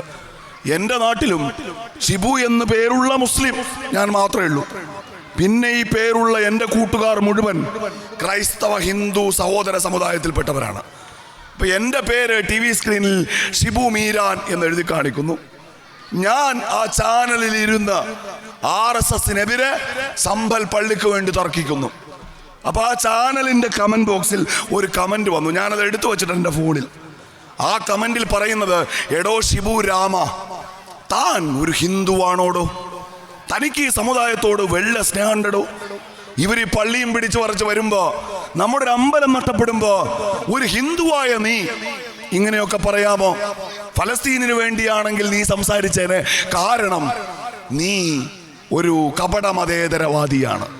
നല്ല വെണ്ടയ്ക്ക അക്ഷരത്തിൽ മലയാളത്തിൽ എഴുതി വച്ച എൻ്റെ പേര് ഷിബു മീരാൻ എന്ന പേര് കണ്ട മാത്രയിൽ ആ പേര് രണ്ടാമതൊന്ന് വായിക്കാൻ മെനക്കെടാതെയാണ് ചാണകം തിന്നുന്ന ആ വിദ്വാൻ ഈ കമന്റ് എഴുതാൻ പുറപ്പെട്ടത്. കണ്ട മാത്രയിൽ അയാൾ തീരുമാനിച്ചു, ഇവൻ ഷിബു രാമനാണ്, ഇവന്റെ അച്ഛന്റെ പേര് രാമൻ എന്നാണ്, ഇവൻ ഒരു ഹിന്ദുവാണ്. അത് മാത്രല്ല, പിന്നെയോ ഇവൻ ഒരു കപട ഹിന്ദുവും കൂടിയാണ്. വർത്തമാനകാല കേരളത്തിൽ പിണറായി വിജയന്റെ കാവലിൽ കേരളത്തിന്റെ തെരുവുകളിൽ RSS കവാത്ത് നടത്തുന്ന ഈ കാലത്ത് ഇത് ഞാൻ നിങ്ങളോട് പറഞ്ഞത് നിങ്ങൾക്ക് ബോധ്യപ്പെടാൻ വേണ്ടിയാണ്. ഷിബു മീരാൻ ആ പേര് ഒരാവർത്തി വായിച്ചിട്ട് അയാൾ തീരുമാനിക്കാൻ എന്ത്, ഇവൻ ഷിബു രാമനാണ്, ഇവൻ ഈ സമുദായത്തോട് കൂറില്ലാത്ത കപട മതേതരവാദിയായ ഒരു ഹിന്ദുവാണ്. ഞാനിത് എന്തിനാ പറഞ്ഞെന്നറിയോ നിങ്ങൾക്ക്? ഈ കഴിഞ്ഞ ദിവസം ഒരു ചെറുപ്പക്കാരൻ വന്നല്ലോ നമ്മുടെ കൂട്ടത്തിലേക്ക്. ഞാൻ പറയുന്നു, അയാൾ വന്നത് നമ്മുടെ കൂട്ടത്തിലേക്കാണ്. അയാൾ നേരത്തെ ഉണ്ടായിരുന്ന പാർട്ടിയുടെ ഭാഗമായി നിൽക്കുമ്പോൾ അയാൾ പറഞ്ഞ വാക്കുകൾ, അതിന്റെ മൂർച്ച, അത് ഈ കേരളത്തിന്റെ പൊതുസമൂഹത്തിന്റെ മനസ്സിലുണ്ടാക്കിയ മുറിവ് മറക്കണം എന്നല്ല ഞാൻ പറയുന്നത്. അയാൾ അത് തിരുത്താൻ തയ്യാറായാൽ പിന്നെയും അയാളെ മറുപുറത്ത് നിർത്തുന്നത് ജനാധിപത്യമല്ല എന്ന് പറയാനാണ് ഞാൻ ശ്രമിച്ചത്. ആ മനുഷ്യൻ നേരിടുന്ന ഒരു പ്രതിസന്ധി ഈ കമന്റ് വായിച്ചപ്പോൾ എനിക്ക് ബോധ്യായി. എൻ്റെ പേര് തെറ്റി വായിച്ച ഒരാൾ ഞാൻ ഹിന്ദുവാണ് എന്ന് പറഞ്ഞ വാക്കുകൾ ഞാൻ വായിക്കാണ്. യഥാർത്ഥത്തിൽ ഒരാൾ ഹിന്ദുവായിരിക്കെ ഞാനൊരു മതേതരവാദിയാണ് എന്ന് പറഞ്ഞാൽ ഈ രാജ്യത്തെ മുസ്ലിമിന്, ഇവിടുത്തെ ക്രിസ്ത്യാനിക്ക്, ഇവിടുത്തെ ന്യൂനപക്ഷങ്ങൾക്ക് ഒരു ഹിന്ദു എന്ന നിലക്ക് എനിക്കുള്ള അവകാശം രാജ്യത്തിന്റെ ഭരണഘടന വകവച്ചു കൊടുക്കുന്നു എന്ന് പറഞ്ഞാൽ ഞാൻ നിങ്ങളോട് പറയാണ്, സ്നേഹമുള്ളവരെ, it's not easy to be a Muslim in India, and it's not easy to be a secular Hindu in India എന്നാണ്. ഇന്ത്യയിൽ ഇപ്പോ ഒരു മതേതരവാദിയായ ഹിന്ദുവായി ജീവിക്കുക എന്നതും എളുപ്പമുള്ള കാര്യമല്ല. വെടിയേറ്റു കൊല്ലപ്പെട്ടേക്കാം, തെരുവിൽ വെച്ച് തല്ലി വീഴ്ത്തിയേക്കാം, വേട്ടയാടിയേക്കാം. അതിനൊക്കെ അപ്പുറത്ത് കടുത്ത വംശീയ പരാമർശങ്ങളുമായി നിങ്ങളെ അവർ പിന്തുടർന്നേക്കാം. ഞാൻ കണ്ട കുറെ ട്രോളുകൾ സന്ദീപ് വാര്യർ പാർട്ടി മാറിയപ്പോ. ഒന്ന്, അയാൾ തൊപ്പി വെക്കുന്നു. മറ്റൊന്ന്, അയാൾ ബീഫ് കഴിക്കുന്നു. മൂന്നാമത്തേത്, അയാൾ താടി വളർത്തുന്നു. നാലാമത്തേത്, അയാൾ ചേലാകർമ്മം കഴിഞ്ഞു കിടക്കുന്നു. ഞാൻ നിങ്ങളോട് പറയുന്നത്, നിങ്ങൾ ഇൻസ്റ്റാഗ്രാമിൽ കാണുന്നത്, നിങ്ങൾ സോഷ്യൽ മീഡിയയിൽ കാണുന്നത് ഈ രാജ്യത്തെ ഒരു വിഭാഗത്തിന്റെ മനസ്സാണ്. അയാൾ മതം മാറിയിട്ടില്ല. സന്ദീപ് വാര്യർ മുസ്ലിം ആയതല്ല, പിന്നെയോ സന്ദീപ് വാര്യർ BJP എന്ന രാഷ്ട്രീയ പാർട്ടിയിൽ നിന്ന് കോൺഗ്രസിലേക്ക് മാറിയതാണ്. അയാൾ മാറിയത് പാർട്ടിയാണ്, മതമല്ല. പക്ഷെ തലേ ദിവസം വരെ അയാളുടെ കൂടെ നിന്ന് മതം തിന്ന് മതം വിസർജിച്ച് അതിന്റെ ഭ്രാന്ത് തലയ്ക്ക് പിടിച്ചു പോയ RSSുകാർ അയാളെ വേട്ടയാടുന്നത്. ഇവൻ മാറിയത് പാർട്ടിയല്ല, പിന്നെയോ ഇവൻ മാറിയത് മതമാണ് എന്നാണ്. അവരത് പറയും, അവരത് പറയണം. കാരണം അവരുടെ കൂട്ടത്തിൽ നിന്നൊരാളാണ് വെറുപ്പ് തിന്ന്, വെറുപ്പ് വിസർജിച്ച്, വെറുപ്പ് ശ്വസിച്ച്, വെറുപ്പ് പറഞ്ഞ് എനിക്ക് മടുത്തിരിക്കുന്നു, ഞാൻ ഇനി സ്നേഹത്തെക്കുറിച്ച് സംസാരിക്കട്ടെ എന്ന് പറഞ്ഞു മാറുന്നത്. നമുക്ക് മനസ്സിലാവും. നമ്മൾ കണ്ടല്ലോ പാലക്കാട്ടെ തെരഞ്ഞെടുപ്പ്. ഞാൻ അവസാനിപ്പിക്കുകയാണ്. പാലക്കാട്ടെ തെരഞ്ഞെടുപ്പ്, ആ തെരഞ്ഞെടുപ്പ് കാലത്ത് പുറത്തു വന്ന ഒരു പരസ്യം, ആ പരസ്യത്തെ ഉയർത്തിപ്പിടിച്ചുകൊണ്ട് കേരളത്തിലെ CPM നടത്തിയ ഒരു പ്രചരണം എന്താ പറഞ്ഞത്? മാപ്പ് കൊടുക്കരുത്, ഇയാളെ തിരുത്താൻ അനുവദിക്കരുത്, മറക്കരുത്, ഓർത്തു വച്ചേക്കണം. എന്ത്? RSSന്റെ ഭാഗമായിരിക്കുമ്പോ ഇയാൾ പറഞ്ഞ വാക്കുകൾ പൊറുക്കരുത് ഈ വിഷനാവിനോട് എന്നാണ്, അല്ലേ? ആ ചെറുപ്പക്കാരൻ അത് പുറത്തു വന്നതിന്റെ പിറ്റേ ദിവസം ഈ കേരളത്തിലെ ഏറ്റവും ആധികാരികം എന്ന് കരുതുന്ന പണ്ഡിത സംഘടനകളുടെ മുഴുവൻ നേതൃത്വത്തെ പോയി കണ്ടു. കേരളത്തിലെ മുസ്ലിം മത സംഘടനകളെ മുഴുവൻ പോയി കണ്ടു. അപ്പൊ അയാൾക്കെതിരുള്ള ആക്രമണം വീണ്ടും കൂടി. കണ്ടോ, മതം മാറിയതാണ്. ഇനി പൊന്നാനി പോവും. ഇപ്പൊ ജിഫ്രി തങ്ങളെ കാണാൻ പോയി, KNMന്റെ ഓഫീസിൽ പോയി, അവിടെ പോയി, ഇവിടെ പോയി. നാളെ പൊന്നാനി പോയിട്ട് ചേലാകർമ്മം നടത്തും. കാരണം അയാൾ മതം മാറിയതാണ് എന്ന് പ്രചരിപ്പിക്കുമ്പോ നമ്മൾ പറയാണ് എന്ത്? മറക്കരുത്, പൊറുക്കരുത്. ആരോട്? ഈ വിഷനാവിനോട്. അയാൾ പറയാണ്, എന്താ പറഞ്ഞത്? അയാൾ പറഞ്ഞത്, ഒരു പ്രത്യേക സമുദായത്തിന്റെ മനസ്സിൽ എന്നെ കുറിച്ച് സംശയമുണ്ടാക്കി, ഭയമുണ്ടാക്കി. എന്റെ ഈ രാഷ്ട്രീയ നിലപാട് മാറ്റം, രാഷ്ട്രീയ നിലപാടിന്റെ ഭാഗമായി ഞാൻ പുതുതായി തെരഞ്ഞെടുത്ത പാർട്ടി, എന്റെ രണ്ടിന്റെയും വിശ്വാസ്യതയെ തകർക്കലാണ് ലക്ഷ്യം. സ്നേഹമുള്ളവരെ, നമുക്കൊരു 5-10 മിനിറ്റിൽ അവസാനിപ്പിക്കാം. അയാൾ ഇത്ര കൂടി പറഞ്ഞു. എന്താണ്? പക്ഷേ ആ സമൂഹം അവര് ഖലീഫ ഉമറിന്റെ പശ്ചാത്താപത്തെ കുറിച്ച് പഠിച്ച സമൂഹമാണ്, അല്ലേ? ഖലീഫ ഉമർ എന്ന് പറയുന്ന മനുഷ്യൻ ഗോത്ര സംസ്കാരം നിലനിന്നിരുന്ന, സർവൈവൽ ഓഫ് ദ ഫിറ്റസ്റ്റ് എന്ന് വിളിക്കാൻ കഴിയുന്ന, കായിക ശേഷിയുള്ളവന്റെ, ധൈര്യമുള്ളവന്റെ മേധാവിത്വം നിലനിന്നിരുന്ന ഗോത്ര സമൂഹമായ മക്കയിലെ ചന്തയിൽ എല്ലാവരും ഭയക്കുന്ന, ആർക്കും ചോദ്യം ചെയ്യാൻ ധൈര്യമില്ലാത്ത, ഒറ്റ വാക്കിൽ തെമ്മാടി എന്ന് വിളിക്കാൻ കഴിയുമായിരുന്ന ഒരു മനുഷ്യൻ. അടുത്തേക്ക് അടുക്കാൻ ആളുകൾക്ക് ധൈര്യമില്ല. കാരണം അവന് ഭ്രാന്താണ്, ഉന്മാദിയാണ്, കരുത്തനാണ്, പാപങ്ങളോട് ദയയില്ലാത്തവനാണ്, ആളുകളെ മർദ്ദിക്കുന്നവനാണ്. അങ്ങനെയുള്ള ഒരു നെറുകെട്ട മനുഷ്യൻ എന്ന നിലക്ക് ആ സമൂഹം നോക്കിക്കണ്ടിരുന്ന ഒരാൾ, അവിടേക്ക് ഒരു സന്ദേശം കടന്നു വരികയാണ്. ആ സോഷ്യൽ സിസ്റ്റത്തെ ആകെ വെല്ലുവിളിച്ചുകൊണ്ട് അതിനെ അട്ടിമറിക്കാൻ മാത്രം കരുന്നുള്ള ഒരൊറ്റ ആദർശവാക്യം പറഞ്ഞ മഹാനായ പ്രവാചകൻ റസൂലുള്ളാഹി സ്വല്ലല്ലാഹു അലൈഹി വസല്ലം തങ്ങൾ കടന്നു വരികയാണ്.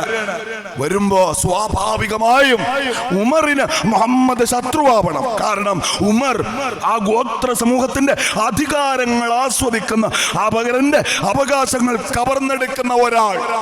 മുഹമ്മദ് ഉമറിന്റെ ആ വ്യവസ്ഥയെ തലകീഴായി അട്ടിമറിക്കാൻ വന്ന ഒരാൾ.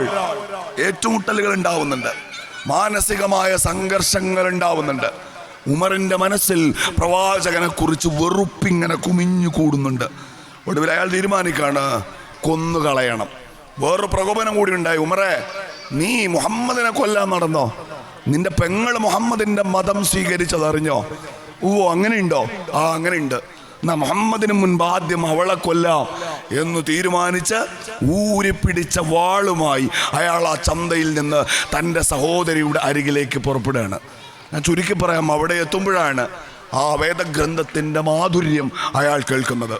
അതിൻ്റെ ആശയ ഗാംഭീര്യത്തിൻ്റെ ഭാരം അയാളുടെ ഉള്ളുലക്കുന്നത്, അതിൻ്റെ വെളിച്ചം അയാളുടെ കണ്ണുകളിലെ ഇരുട്ടിനെ തിങ്ങി മാറ്റുന്നത്. ഒരു നിമിഷം എൻ്റെ കയ്യിലേക്കൊന്നതാ, ഒതു എടുത്ത് വരൂ എന്ന് പറഞ്ഞാൽ കുറച്ച് വെള്ളം ഒഴിവാക്കി വരൂ എന്നല്ല. നിങ്ങളുടെ മനസ്സിൽ അടിഞ്ഞുകൂടിയ വെറുപ്പുണ്ട് സഹോദര, നിങ്ങളുടെ മനസ്സിൽ അടിഞ്ഞുകൂടിയ അഹങ്കാരത്തിൻ്റെ കറയുണ്ട്. അതാകെയും കളഞ്ഞിട്ട് നിർമ്മല ഹൃദയത്തോടെ ഇത് സ്വീകരിക്കൂ, ഇത് വായിക്കൂ. നിമിഷങ്ങൾ കുറച്ചപ്പുറത്തേക്ക് പിന്നിട്ടപ്പോൾ ശത്രുവായിരുന്ന ഉമർ മിത്രമായി മാറി എന്നാണ്, നിഷേധിയായിരുന്ന ഉമർ വിശ്വാസിയായി മാറി എന്നാണ്. പ്രവാചകന്റെ തലയൂരാൻ ഉടവാള് കയ്യിലേന്തി മക്കയിലെ തെരുവിലൂടെ നടന്ന ഉമറിനെ വീണ്ടും ആ ഉടവാളെടുത്ത് അതേ പള്ളിയുടെ മുറ്റത്ത് ചരിത്രം കാണുന്നുണ്ട്. നിന്റെ പ്രവാചകൻ മരണപ്പെട്ടു പോയിരിക്കുന്നു ഉമറെ. ഉമറിന്റെ കണ്ണുകൾ നിറഞ്ഞൊഴുകാണ്. അന്നെടുത്ത ആ ഉടവാള് പിന്നെയും എടുത്ത് ചരിത്രത്തിൽ ഉമർ അങ്ങനെ കലിതുള്ളി നിൽക്കുകയാണ്. എന്താണ്? റസൂല് മരിച്ചു എന്ന് പറയുന്നവന്റെ കഴുത്ത് ഞാൻ അരിഞ്ഞു കളയും. ആത്മസുഹൃത്ത്, ഹൃദയ സഖാവ്, ആദ്യത്തെ വിശ്വാസി, ആദ്യത്തെ ഖലീഫ അബൂബക്കർ സിദ്ദീഖ് പ്രിയപ്പെട്ട കൂട്ടുകാരനെ നെഞ്ചോട് ചേർത്ത് പിടിച്ചിട്ട് പറയാണ്, അത് ഒരു മനുഷ്യ ജന്മമായിരുന്നു, അതിൻ്റെ ദൗത്യം തീർന്നിരിക്കുന്നു എന്നാണ്. സിദ്ദീഖിൻ്റെ മാറിൽ വീണ് കിടന്ന് മണിക്കൂറുകളോളം ഉമർ കരഞ്ഞു എന്നാണ്. ഞാൻ ഇത്രയും പറഞ്ഞത് അതിൻ്റെ ഒരു ഗാംഭീര്യം നിങ്ങൾക്ക് ബോധ്യപ്പെടാനാണ്. ഒരാൾ നേരത്തെ വെറുപ്പ് പറഞ്ഞ ഒരാൾ, നിങ്ങളോട് വിദ്വേഷം കൊണ്ട് നടന്ന ഒരാൾ നിങ്ങളോട് പറയാണ്, ഞാൻ തിരുത്തിയിരിക്കുന്നു, ഇനി നിങ്ങളോട് എനിക്ക് വെറുപ്പില്ല, എൻ്റെ ഈ മാറ്റം നിങ്ങൾ അംഗീകരിക്കുക എന്ന് പറഞ്ഞാൽ നമുക്കതിനോട് മുഖം കൊട്ടിയടയ്ക്കാൻ അവസരമില്ല എന്ന് പറഞ്ഞു വെക്കുന്നു. ഞാനിത് ഇത്രയും വിശദീകരിച്ച് പറഞ്ഞത് കേരള രാഷ്ട്രീയത്തിൽ ഒരാളിൻ്റെ നിലപാട് മാറ്റവുമായി ബന്ധപ്പെട്ട് ഖലീഫ ഉമർ എന്ന വാക്ക് നമ്മൾ കേൾക്കുന്നത് ആദ്യമായിട്ടല്ല. ഇവിടെ ഈ കാസർഗോഡ് നിന്ന് ഞങ്ങളുടെ തിരുവനന്തപുരം വരെ സ്ത്രീകളൊക്കെ കൈനിരന്ന് നിന്ന് നമ്മളൊരു നവോത്ഥാന മതിൽ കെട്ടിയത് ഓർമ്മയുണ്ടോ? നിങ്ങൾക്ക് ഓർമ്മയുണ്ടോ? ഓർമ്മയുണ്ടാവണം, മറന്നു പോകരുത്. ആ മതിൽ കെട്ടുമ്പോൾ ഏതാണ്ട് 50 കോടി രൂപ ചെലവാക്കി 50 ലക്ഷം സ്ത്രീകളാണ് നിരത്തി എന്ന് വെച്ചാൽ ഒരു പെണ്ണിന് 1000 രൂപ ചെലവാക്കി കേരളത്തിൽ ഉണ്ടാക്കിയ ആ നവോത്ഥാന മതിൽ, ആ നവോത്ഥാന മതിലിന്റെ സംഘാടക സമിതി, അതിന്റെ പേര് നവോത്ഥാന സമിതി. ആ സമിതിയുടെ പേര് പുറത്തു വന്നപ്പോ ഒരാളിന്റെ പേർ നമ്മൾ ആ പട്ടികയിൽ കണ്ടു. അയാളുടെ പേര് CP സുഗതൻ എന്നാണ്. സ്നേഹമുള്ളവരെ, CP സുഗതൻ ഒരു ഹിന്ദു മതവിശ്വാസിയാണ്. അയാളുടെ വീട്ടിൽ, അയാളുടെ പൂജാമുറിയിൽ 2 ഇഷ്ടികക്കട്ടകളുണ്ട്. ആ ഇഷ്ടികക്കട്ടകൾ എവിടെ നിന്ന് എന്ന് ചോദിച്ചാൽ, ഞാൻ ആദ്യം സൂചിപ്പിച്ചതുപോലെ ഇന്നേക്ക് കൃത്യം 34 വർഷങ്ങൾക്ക് മുൻപ് ബാബറി മസ്ജിദിന്റെ താഴികക്കുടങ്ങൾ ഈ രാജ്യത്തിന്റെ മാറിലേക്ക് നിലവിളിച്ചുകൊണ്ട് തകർന്ന് നിലം പൊത്തിയപ്പോൾ അത് തകർത്ത കർസേവകർ, ആ കർസേവകരുടെ കൂട്ടത്തിൽ സുഗതൻ ഉണ്ടായിരുന്നു. സുഗതന്റെ പൂജാമുറിയിലെ ഇഷ്ടികക്കട്ടകൾ അയാൾ ബാബരിയുടെ ചുവരുകളിൽ നിന്ന് പൊളിച്ചെടുത്തതാണ്. ആ ഇഷ്ടികക്കട്ടകൾ പൂജാമുറിയിൽ വെച്ച് രാജ്യത്തൊരു ഹിന്ദുത്വ രാഷ്ട്രത്തിന്റെ ഉദ്ഘാടനം കാത്തിരിക്കുന്ന CP സുഗതൻ എന്ന നെറുകെട്ട RSSകാരൻ കേരളത്തിലെ കമ്മ്യൂണിസ്റ്റുകാരുടെ നവോത്ഥാന മതിലിന്റെ മേസരിയായത് എങ്ങനെ? ചോദ്യം പിണറായിയോട്. ചോദ്യം ചോദിക്കുന്നത് നമ്മളാണെങ്കിൽ അപ്പോഴേ ചാടി വന്ന് ഉത്തരം പറയാൻ മുന്നിൽ നിൽക്കുന്ന ഒരു വിദ്വാനുണ്ട്. അയാൾ മാപ്പിള സഖാക്കളുടെ അഖില ലോക അമീറാണ്. മൂപ്പരാണ് പിന്നെ പറഞ്ഞത്, എന്ത്? സുഗതനെ കാണുമ്പോൾ നിങ്ങൾ ഖലീഫ ഉമറിനെ ഓർക്കൂ. നമ്മളും ഒക്കെ ആഗ്രഹിച്ചു, തരക്കടില്ല. സുഗതൻ അങ്ങനെ ഒരു പശ്ചാത്താപം ഉണ്ടായാൽ നല്ലത്. സ്നേഹമുള്ളവരെ, ഈ സന്ദീപ് വാര്യരുടെ ഈ നിലപാട് മാറ്റത്തോട് മുസ്ലിം ലീഗ് സ്വീകരിച്ച നിലപാടും CP സുഗതനെ ഖലീഫ ഉമറായി കാണൂ എന്ന് KT ജലീൽ പറഞ്ഞതിലെ വ്യത്യാസം എന്ന് വെച്ചാൽ, രാജ്യത്തെ RSSന്റെ രാഷ്ട്രീയത്തോട് UDFും മുസ്ലിം ലീഗും സ്വീകരിക്കുന്ന നിലപാടും LDFും CPMും സ്വീകരിക്കുന്ന നിലപാടും തമ്മിലുള്ള വ്യത്യാസം. ആ നവോത്ഥാന മതിൽ കഴിഞ്ഞു, സുഗതനെ നവോത്ഥാന നായകനായി കെട്ടിയെഴുന്നള്ളിച്ചു. പിന്നെയും 4 വർഷങ്ങൾ കഴിഞ്ഞു. ഇപ്പോ ഈ ദിവസം സുഗതന്റെ പൂജാമുറിയിൽ ആ ഇഷ്ടിക കട്ടകളില്ല. ബാബറി മസ്ജിദ് തകർക്കപ്പെട്ടതിന്റെ 34-ാം വാർഷികത്തിൽ നമ്മളിങ്ങനെ മുഖാമുഖം നിൽക്കുമ്പോൾ സ്നേഹമുള്ളവരെ, സുഗതന്റെ പൂജാമുറിയിൽ ബാബറി മസ്ജിദിൽ നിന്ന് നടത്തിയെടുത്ത ആ ഇഷ്ടിക കട്ടകൾ അത് അപ്രത്യക്ഷമായിരിക്കുന്നു. സുഗതന്റെ പശ്ചാത്താപം, കുറ്റബോധം സഹിക്കവയ്യാതെ സുഗതൻ അത് പുറത്തേക്കെടുത്തെറിഞ്ഞതല്ല. വർഷം കുറെ കഴിഞ്ഞ വർഷം അയോധ്യയിലെ രാമക്ഷേത്രത്തിന്റെ ഉദ്ഘാടനം നടന്നപ്പോ അതിന്റെ അക്ഷതവുമായി വന്ന RSSകാരുടെ കയ്യിലേക്ക് സുഗതൻ ആ ഇഷ്ടിക കട്ടകൾ തിരിച്ചേൽപ്പിച്ചതാണ്. ഇതുകൂടി ആ ക്ഷേത്രത്തിന്റെ ഭാഗമായി മാറ്റണേ എന്നാവശ്യപ്പെട്ടുകൊണ്ട്. ഇതാണ് സന്ദീപ് വാര്യരും CP സുഗതനും തമ്മിലുള്ള വ്യത്യാസം. ഇതാണ് UDFും LDFും തമ്മിലുള്ള വ്യത്യാസം. ഇതാണ് മുസ്ലിം ലീഗും CPMും തമ്മിലുള്ള വ്യത്യാസം. ആ രാഷ്ട്രീയത്തെക്കുറിച്ച് ജാഗ്രതയുള്ളവരായിരിക്കണമെന്ന് ഈ ഗ്രാമത്തിലെ എൻ്റെ പ്രിയപ്പെട്ട പ്രവർത്തകരോട് ഞാൻ പറയേണ്ടതില്ല. എൻ്റെ ശ്രദ്ധ നിങ്ങളുടെ ഈ കൂത്തുപറമ്പിലേക്ക് ഈ കഴിഞ്ഞ ദിവസങ്ങളിൽ വന്നപ്പോൾ ഞാൻ ശ്രദ്ധിച്ച ഏറ്റവും വൈകാരികമായ ഒരു നിമിഷം, 1000 ഉമ്മമാർ ഇവിടെ നിരന്നിരിക്കുകയാണ്. 1000 ഉമ്മമാർ, കൂട്ടത്തിൽ ഷുക്കൂറിന്റെ ഉമ്മ അടക്കമുണ്ടായിരുന്നു. ആ പരിപാടി മൻസൂറിന്റെ ഉമ്മയോട് ഐക്യദാർഢ്യം പ്രഖ്യാപിച്ചുകൊണ്ട് നിങ്ങൾ സംഘടിപ്പിച്ചതായിരുന്നു. കഴിഞ്ഞ ദിവസം ഞാനിവിടെ വന്നപ്പോൾ കേട്ട ഒരു വാർത്ത, ആ കേസിലെ പ്രതിയായ ഒരാൾ CPMന്റെ ഇവിടുത്തെ നേതൃത്വത്തിലേക്ക് വന്നിരിക്കുന്നു എന്നാണ്. സമാധാനപരമായി ഒരു തെരഞ്ഞെടുപ്പ് പൂർത്തിയായി. ആ തെരഞ്ഞെടുപ്പ് പൂർത്തിയായതിൻ്റെ അന്ന് വൈകിട്ട് ഈ ഗ്രാമത്തിന്റെ, ഈ നാടിന്റെ പ്രിയപ്പെട്ട ഒരു ചെറുപ്പക്കാരനെ കൊന്നുകളഞ്ഞവർ, ആ കൊലപാതക കേസിലെ പ്രതിക്ക് അംഗീകാരം കൊടുത്തത് പാർട്ടിയുടെ നേതൃപദവിയിലേക്കാണ്. ആ പ്രതികളെ സംരക്ഷിക്കാണ്, അവരെ മലകളിൽ ഒളിച്ചു വെക്കാണ്, അവർക്ക് സംരക്ഷണ കവചം ഒരുക്കുകയാണ്. ഇവിടെ MSFന്റെ സമ്മേളനം നടക്കുന്നത്. എൻ്റെ പ്രിയപ്പെട്ട MSFകാർ പ്രൗഢമായി അച്ചടക്കത്തോടെ ഈ ഗ്രാമത്തിൽ ഈ സമ്മേളനം സംഘടിപ്പിക്കുന്ന അന്ന് CPMൽ അവരുടെ കൗണ്ടർ പാർട്ട് എന്ന് പറയാൻ കഴിയുന്ന SFIയെ കുറിച്ച് പുറത്തു വരുന്ന ഒരു വാർത്ത, അത് തിരുവനന്തപുരത്തെ യൂണിവേഴ്സിറ്റി കോളേജിൽ നിന്നാണ്. ആ കോളേജിൽ നിന്ന് പുറത്തു വരുന്ന വാർത്ത എന്ന് പറയുന്നത്, മുഹമ്മദ് അനസ് എന്നു പേരുള്ള യൂണിവേഴ്സിറ്റി കോളേജിലെ ഇസ്ലാമിക് ഹിസ്റ്ററി വിദ്യാർത്ഥിയായ SFI പ്രവർത്തകനായ ഒരു ഭിന്നശേഷിക്കാരൻ, എന്ന് വെച്ചാൽ നമ്മളെപ്പോലെ ശരീരത്തിന് സുഗമമായ ചലനമില്ലാത്ത ഒരു കുട്ടി, അവന്റെ കയ്യിൽ കൊടുക്കാണ് കൊടി, അവന്റെ കയ്യിൽ കൊടുക്കാണ് തോരണം. എന്നിട്ട് പറഞ്ഞു, നീ പോയി കേട്ട്. ആ കുട്ടി പറഞ്ഞു, ഇല്ല, കഴിയില്ല, അവനെ മർദ്ദിച്ചു എന്നാണ്. പോലീസ് സ്റ്റേഷനിൽ കേസ് കൊടുത്തപ്പോൾ പറഞ്ഞത്, നിന്നെ തട്ടിക്കളയും എന്നാണ്. ഇതേ SFIക്കാരാണ് ചുരത്തിന്റെ മുകളിൽ വെറ്റിനറി കോളേജിൽ ഇടിമുറിയിൽ സിദ്ധാർത്ഥ് എന്ന പേരുള്ള ഒരു കുട്ടിയെ ഇഞ്ചോടിഞ്ച് തല്ലിച്ചതച്ചത്. ആ വേദന സഹിക്കവയ്യാതെ ആ കുട്ടി ആത്മഹത്യ ചെയ്ത് പോസ്റ്റ്മോർട്ടം റിപ്പോർട്ട് പുറത്തു വന്നപ്പോ ഡോക്ടർമാർ രേഖപ്പെടുത്തിയത്, അയാളുടെ, ആ കുട്ടിയുടെ വയറ്റിൽ ഒരു ഉരുളച്ചോറ് പോലും ഉണ്ടായിരുന്നില്ല എന്നാണ്.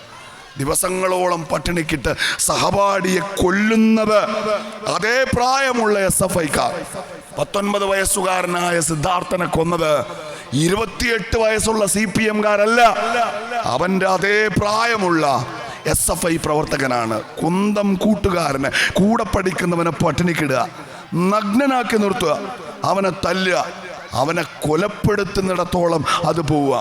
19 വയസ്സുള്ള ഒരു കുട്ടിയുടെ നെഞ്ചിലേക്ക് കഠാര കുത്തിയിറക്കുക, 17 വയസ്സുള്ള ഷുക്കൂറിനെ കൊലപ്പെടുത്തുക എന്ന് വച്ചാൽ SFI മുതൽ CPM വരെ ഇവർ കൊണ്ടു നടക്കുന്ന രാഷ്ട്രീയം ഇതാണ്.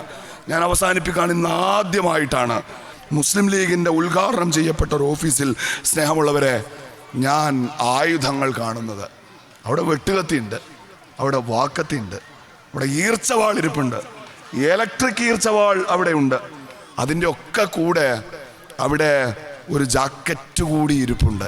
ആ ആയുധങ്ങൾ മനുഷ്യരുടെ കഴുത്ത് മുറിക്കാനല്ല, മനുഷ്യരുടെ ജീവിതത്തിൽ ഇങ്ങനെ പ്രളയത്തിൻ്റെ വൻമരങ്ങൾ നിലംപൊത്തുമ്പോൾ, നമ്മുടെ ജീവിതത്തിലേക്ക് പ്രളയത്തിൻ്റെ ജലം ഇങ്ങനെ ഇരച്ചു കയറി വരുമ്പോൾ, ദുരന്തങ്ങളിൽ നിസ്സഹായരായി നിൽക്കുന്ന മനുഷ്യർ സഹായിക്കാൻ ആരുണ്ട് എന്ന് നിലവിളിക്കുമ്പോൾ അവിടേക്ക് ഓടിയെത്താനാണ്. ആ ഓടിപ്പോകുന്ന വഴിയിൽ ഒരു തടസ്സമുണ്ടെങ്കിൽ അത് വെട്ടിമാറ്റാനാണ്, ജീവിതത്തിലേക്ക് വഴിവെട്ടാനാണ് ഞങ്ങളുടെ കുട്ടികൾക്ക് ആ ആയുധം. നിങ്ങൾ വൈകിട്ട് കുട്ടികളെ ആ ഓഫീസിലേക്ക് പറഞ്ഞയക്കണം. ആരെങ്കിലും MSFന്റെ മെമ്പർഷിപ്പ് എടുക്കാത്ത കുട്ടിയുണ്ടെങ്കിൽ ഉമ്മമാർ മുൻകൈയെടുത്ത് അവരെ അംഗങ്ങളായി ചേർക്കണം. അങ്ങനെ ചേർത്താൽ ഈ കാണുന്ന വസന്തം നിലനിൽക്കും. അവരൻ്റെ കണ്ണീര് കാണുമ്പോൾ അവൻ്റെയും കണ്ണ് കലങ്ങാൻ തുടങ്ങും. അവരൻ്റെ സങ്കടം കാണുമ്പോൾ അവൻ്റെ കൈകൾ അറിയാതെ അവർക്കു നേരെ നീണ്ടു ചെല്ലും. കൂട്ടുകാരനെ അവൻ പട്ടിണിക്കിടില്ല. കൂട്ടുകാരന് വിശക്കുന്നു എന്ന് കാണുമ്പോൾ അവൻ ചോറ് പകുത്തു കൊടുക്കും. നല്ല മക്കളാവാൻ, സ്നേഹമുള്ളവരാവാൻ, അതിനൊക്കെ അപ്പുറത്ത് പ്രതിസന്ധികളുടെ ഈ കാലത്ത് ഈ സ്വത്വബോധത്തിൻ്റെ ഒരണിമണിത്തൂക്കം പോലും ഒരു തമ്പുരാൻ്റെയും മുൻപിൽ അടിയറ വെക്കാതെ അഭിമാനത്തോടെ ഇവിടെ ജീവിക്കുമെന്ന് ധീരമായി പ്രഖ്യാപിക്കുന്ന രാഷ്ട്രീയത്തിൻ്റെ പതാക വാഹകരായി മാറാൻ ഇരഞ്ഞിൻകീഴിലിൻ്റെ ഈ ഹരിത വസന്തം, ഈ പ്രതാപം തലമുറകളോളം നിലനിൽക്കാൻ ഈ MSF സമ്മേളനം ഈ ഉള്ളവൻ്റെ വാക്കുകൾ പ്രചോദനമാകട്ടെ എന്ന് ആഗ്രഹിച്ചുകൊണ്ട് സ്നേഹത്തോടെ നിങ്ങൾ അഭിവാദ്യം ചെയ്തുകൊണ്ട് അവസാനിപ്പിക്കുന്നു. ജയ് മുസ്ലിം ലീഗ്.